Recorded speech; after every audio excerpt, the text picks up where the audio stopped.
Hi, welcome back to honesty tutorials.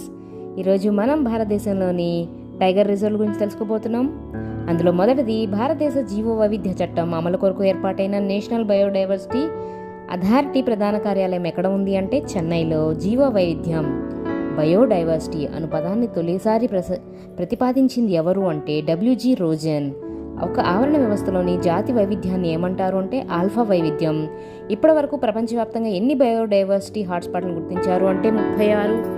అలాగే wild life institute of India ఎక్కడ ఉంది అంటే డెహ్రాడూన్. ప్రపంచవ్యాప్తంగా ఉన్న చిత్తడి నేలల సంరక్షణ కోసం ఏర్పడిన అంతర్జాతీయ ఒప్పందం ఏంటంటే రామర్స్ కన్వెన్షన్.